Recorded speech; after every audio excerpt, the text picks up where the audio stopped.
En sa qualité de garant de la nation et commandant suprême des forces armées, le président de la République, Félix-Antoine Tshisekedi Tshilombo, a réuni ce vendredi les responsables des services de sécurité afin de leur donner des directives claires pour l'encadrement de la population en cette période de couvre-feu.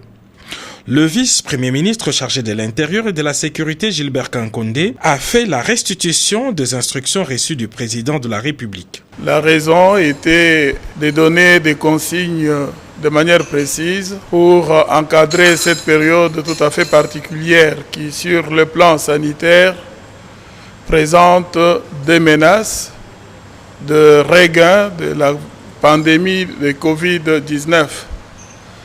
Comme vous l'apprenez à travers le monde, cette deuxième vague est plus agressive que la première.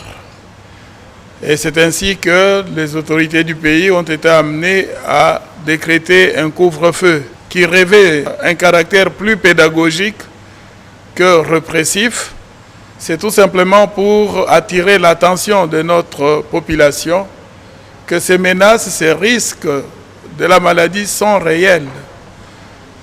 Il suffit de faire attention aux communiqués nécrologiques ces derniers jours. Vous vous apercevrez que, une fois de plus, les statistiques de décès dus à cette pandémie continuent d'augmenter de jour en jour. Et il a demandé aux responsables des services, de l'armée, de la police, tous ceux qui sont chargés de veiller à faire respecter ces mesures de police, à avoir une attitude ferme, certes, pour faire respecter toutes les mesures barrières qui ont déjà été décrétées et que nos médias ne cessent de répéter de sorte à ce que ça soit dans nos habitudes de chaque jour, mais d'afficher un comportement de courtoisie. La police n'est pas là simplement pour être répressive, elle a un rôle aussi pédagogique. Ce que nous devons éviter, c'est quoi? Ce sont les attroupements, les rassemblements. Ce que nous devons respecter, c'est quoi? C'est le port des masques, c'est la distanciation sociale. Et la police devra veiller à ce que les rassemblements, les mesures barrières de port de masques, de distanciation sociale soient respectées.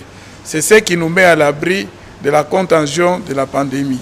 Pour le reste, comme je l'ai dit encore une fois, la police devra se montrer plus pédagogique, prodiguer des conseils et ramener la population à des comportements de responsabilité.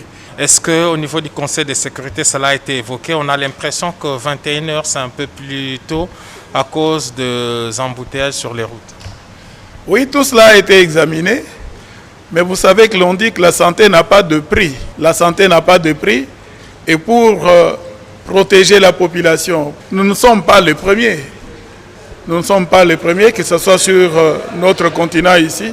Si vous prenez l'exemple de notre voisin, la République du Congo ici, le couvre-feu est d'application depuis déjà plusieurs mois. Et nous devons comprendre que cette mesure est prise pour notre bien. La santé n'ayant pas de prix, les Kinois devraient s'adapter à ces confinements nocturnaux. C'est le prix à payer pour préserver sa vie et celle des autres. La Covid-19 est encore parmi nous.